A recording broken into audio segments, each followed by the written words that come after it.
Didn't I mention I was going golfing with my boss today? Geez, don't bother me for things like that, I exclaimed frantically when I called my husband. The response I received was cold and distant. Just moments before, I had received news of our daughter's involvement in a car accident. She was reportedly taken to the hospital, and despite the urgency of the situation, my husband, who was out golfing, showed no signs of concern. "What are you talking about? She's your daughter too," I exclaimed, but his demeanor remained unchanged. "I don't care. Golfing with my boss is more important than she is," he replied. My name is Catherine, a 42-year-old homemaker living with my husband, Bob, and our daughter. Bob, 3 years my senior, works for a major company downtown. We met at a party thrown by a mutual friend, and his dedication to his job as a business person attracted me. When Bob asked me out, I was over the moon, and his proposal day felt like floating on cloud 9. After getting married, I quit my job to focus on household chores, enjoying our newly life. A year later, we were blessed with a daughter named Emily. Raising her wasn't easy, but my mother-in-law, who had lost her husband and lived alone, was always there to help, a blessing indeed. Emily is now in her sophomore year of high school, studying hard, active in school activities, and enjoying her teenage life with friends. However, a noticeable change occurred in our harmonious family life about 6 months ago. It started after a long weekend when Bob planned a trip with his colleagues. Emily and I spent the holiday just the two of us. On the last day of the holidays, Bob returned and we had dinner together as a family for the first time in a few days. During dinner, Emily nervously approached the topic of her plans after high school. She had consulted with me while Bob was away and had already decided to go to college, which I supported. However, contrary to expectations, Bob grimaced and replied dismissively, "Why should I care? Do whatever you want." Taken aback by his cold response, I unintentionally let out a gasp. Bob immediately left the table without clearing his plate, stomping off to his room as if in a bad mood. Left behind, Emily and I were puzzled by Bob's unusually distant behavior. "I wonder what got into Dad. Did I say something wrong?" Emily asked. "He's probably just tired from the trip. We'll discuss your plans another time," I tried to console her. Although Emily seemed uneasy, she accepted my explanation. However, the following day, Bob's cold attitude persisted. From that point onward, he blatantly ignored Emily, refusing to engage in any conversation with her and consistently acting indifferent. Moreover, he started spending more time away on weekends, causing a significant decrease in the time we spent together as a family. Discussing Emily's future became an impossible task given the strained atmosphere. Feeling consistently ignored and without understanding why, Emily began to resent her father. Even my attempts to mediate proved futile, and their relationship worsened. Concerned about the situation, I consulted with my mother-in-law, who had a good relationship with Bob. She even tried to scold him, but it only made Bob angrier, leading him to snap and retort with a dismissive, "Mind your own business." To make matters worse, he blamed me for discussing the issue with my mother-in-law. On the night she came over after Emily locked herself in her room, Bob yelled at me, accusing, "Why did you talk to my mom?" "Don't meddle. It's because you've been cold to Emily, isn't it? Why are you ignoring her now? You used to dote on her so much." When I mustered the courage to ask why, Bob just glared at me with annoyance and didn't provide an answer. No matter how hard I tried to mediate between the two of them, Bob's attitude remained unchanged. Time went by without knowing the reason for his sudden change, but considering the shift in behavior after his return from the long weekend trip, it's reasonable to assume that something happened during that time. Perhaps someone filled his head with nonsense. Unable to figure it out on my own, I decided to talk to my mother-in-law and investigate the reason for Bob's change. Then, one Sunday, both Bob and Emily were out since the morning. As I carried on with my usual housework at home, I received a call on the landline just before noon. It was an unknown number, and with suspicion, I picked up. To my surprise, the caller claimed to be from the police. Are you related to Emily? The officer asked. Yes, I'm her mother. Oh my God, did something happen to her? I inquired with a sinking feeling. The officer's response was unexpected. Actually, the bus Emily was on got into a traffic accident, he explained, leaving me momentarily speechless. I felt a wave of dizziness, and my hands, holding the phone, started to shake. Emily had informed me she was going to the mall with friends, and apparently she was on the bus at the time of the accident. According to the officer, a car from the opposite lane crashed into the bus, and Emily and her friend were taken to a city hospital. After hearing the details of the accident and hanging up, I was in shock and couldn't move for a while. However, I knew I had to inform Bob quickly. I rushed to call him on my cell, and after more than 20 seconds of ringing, Bob answered, grumbling, "What is it?" Ignoring his tone, I frantically conveyed what had happened to Emily. "Bob, this is serious. I just got a call from the police. The bus Emily was on got into an accident, and she's apparently been taken to the hospital," I explained, tears streaming down my face. But ignoring my panic, Bob coldly responded, "So what? What do you want me to do about it?" Seeing no signs of him being disturbed and feeling as if he couldn't care less, I got even more frustrated. "What are you saying?" "Please head to the hospital now." "I'm going to." Before I could tell him the name of the hospital, Bob cut me off, saying, Didn't I tell you I have a golf outing with my boss today? I'm staying overnight and coming back tomorrow morning. Can't help it." True, he had mentioned a golf outing a few days ago, but I was shocked by Bob's lack of concern about our daughter's accident. "How can you even say that, Bob?" "Emily is your daughter," I pleaded. Bob replied, "I don't care. Golf with my boss is more important than her. You go to the hospital on your own," before hanging up abruptly. I tried calling back immediately, but it seemed he turned off his phone. I sent a text, but given his attitude, I doubted he would reply. Even though they had been distant, Emily is his flesh and blood. How could he be so heartless? This incident completely shattered my trust in Bob, and I was certain I couldn't continue living with him. I decided on divorce, but heading to the hospital was my top priority. So, I hurriedly left home. As he had declared, Bob didn't come home that day, staying at a hotel alone because the golf course was too far away. He even took the next day off work. When Bob came home the next morning, he was surprisingly cheerful. It was hard to believe for a father whose daughter had an accident the previous day. "Hey, what happened to Emily? Is she hospitalized?" Though Bob asked about Emily's condition, his casual tone made it clear he wasn't genuinely concerned. I sat in the living room, and when Bob noticed my downcast expression, he asked about Emily. Looking up at the sky, I replied, "She's there." For some reason, Bob seemed pleased, saying, "I see. Well, that's a relief. Once Emily's funeral is over, we can get divorced right away."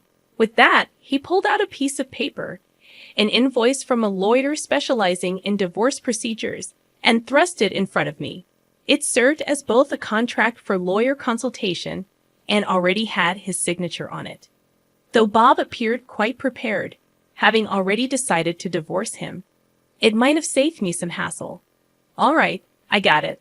I quietly agreed to the divorce. Bob didn't discuss the reason for the divorce. He just walked away to his room without saying anything else, as if he was done with me. The Bob who once cherished Emily and valued our family was gone.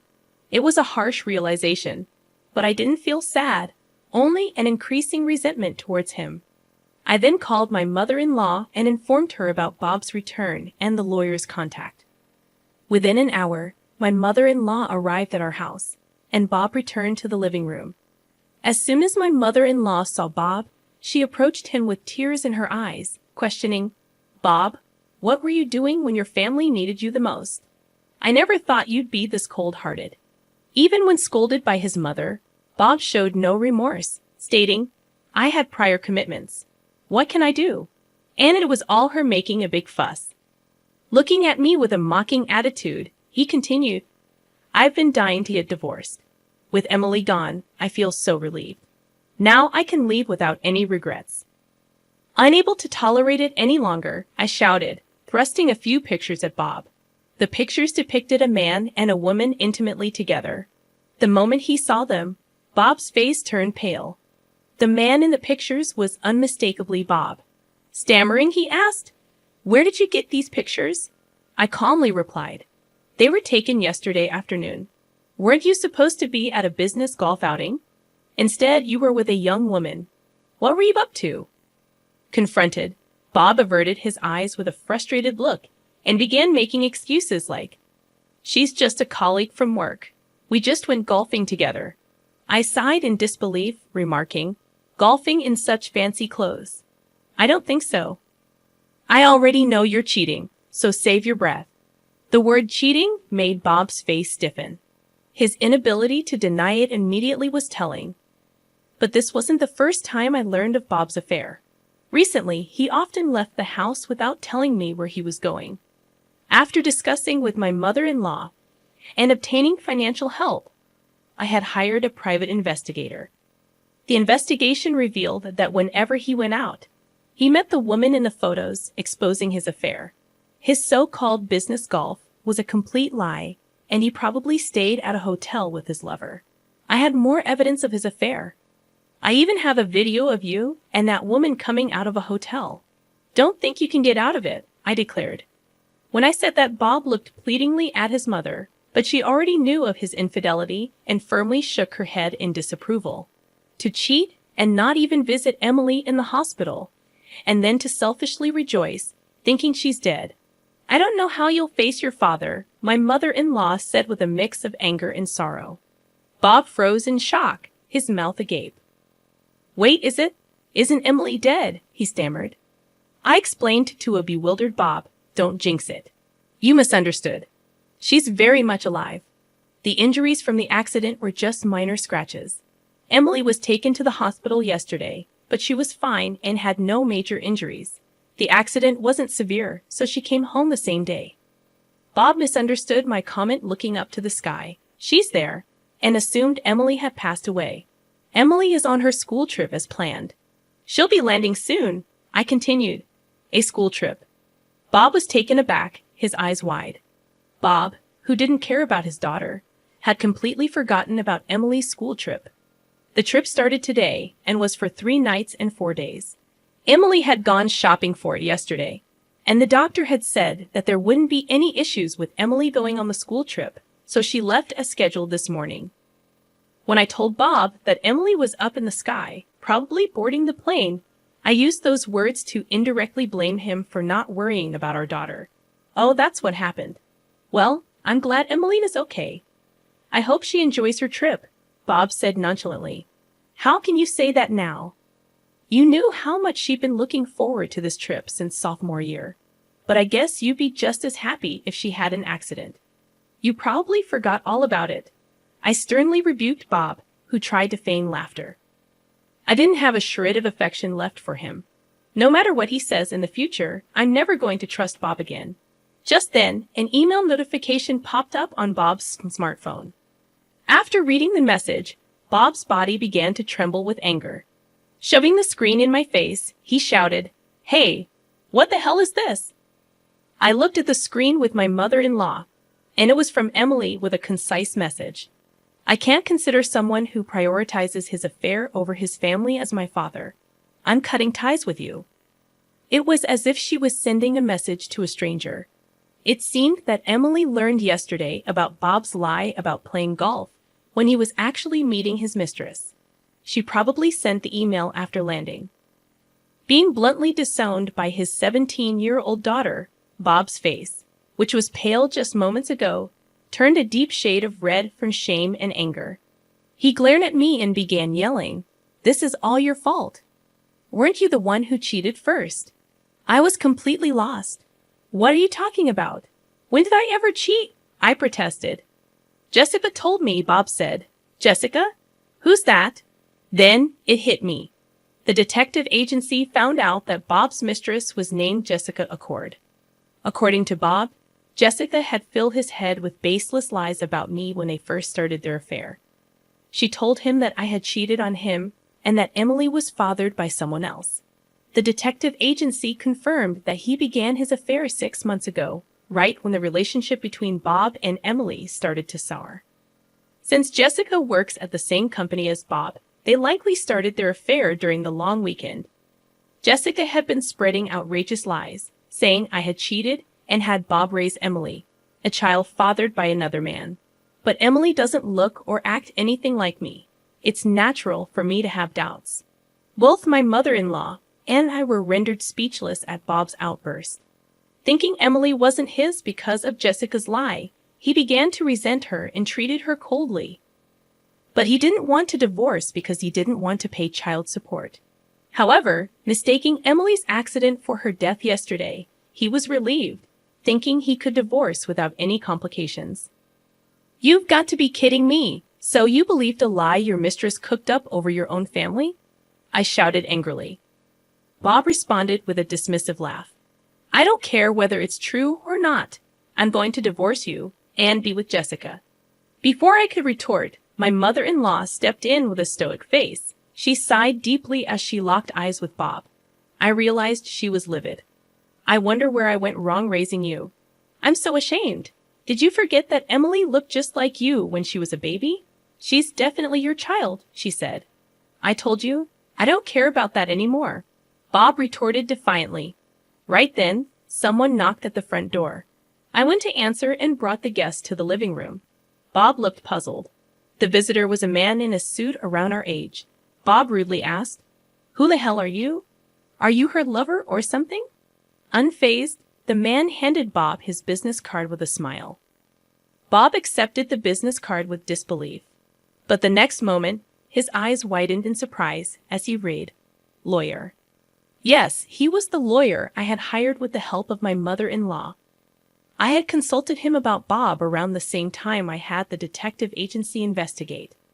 I had asked him to come over yesterday, anticipating that Bob would do something rash given the situation with Emily. I suspected it had to do with Emily, and I had a feeling Bob might have done something unthinkable. I instructed Bob, call your mistress over right now. Bob started panicking and asked, why would Jessica be involved at this point? The lawyer chimed in, it's quite unreasonable to say she's not involved. Call her now. Bob had no comeback to that, realizing he had no way out. Reluctantly, he contacted his mistress. About 30 minutes later, a young woman arrived at the house. Jessica, in her 20s, probably took a personal day off from work just like Bob. She approached us with a disgruntled look, saying, What's this all about? I've got nothing to do with your family issues. Despite Jessica's refusal, I informed her that I was divorcing Bob and that even if she stayed with him, he'd have to pay child support to Emily, who was about to go to college. I have nothing to do with this, she insisted. However, the lawyer promptly responded, We have plenty of evidence of the affair. Plus, you fed Bob some nasty lies which resulted in irreparable damage to Catherine and her family. That's defamation, and we could sue you for it. By the time the lawyer finished explaining, both Bob and Jessica had turned pale, realizing they were out of options. Not wanting a court battle, Bob agreed to pay child support properly. We went through a divorce, and later on, I heard that Bob's company found out he had been using his boss as a cover for his affairs. The whole company was appalled by the way he handled the situation, especially when they found out he pretended to be happy about his daughter's fake death. Exposing his true nature led him to resign from his position. Finding a new job proved difficult as word of Bob's misconduct spread within the industry. Although he managed to find part-time jobs, his pride got in the way, leading to constant issues with colleagues, and he quit frequently. The savings set aside for Emily's future had already been spent on his affair with Jessica. Soon after our divorce, the two broke up, and Jessica apparently quit her job too. But now that's none of my concern.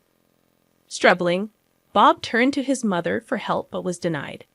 He even tried to cozy up to me and Emily, saying, Please, I was wrong. Let's start over, the three of us. Of course, we rejected him, blocked his contacts, and moved to a new place with the help of his mother. Now his mother lives near us, and we continue to maintain a close relationship. I have no idea what became of Bob, and I never want to be involved with him again. Freed from the stress of the troubled relationship with his father, Emily has been thriving in high school. Now, as a senior, she got accepted into her first-choice college. Congratulations, Emily.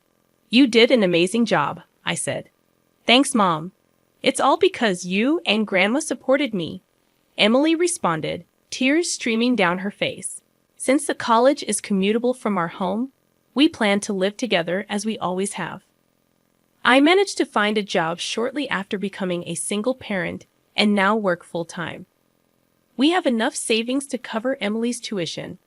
I'm hoping for a bright future as we move forward, living happily with our family.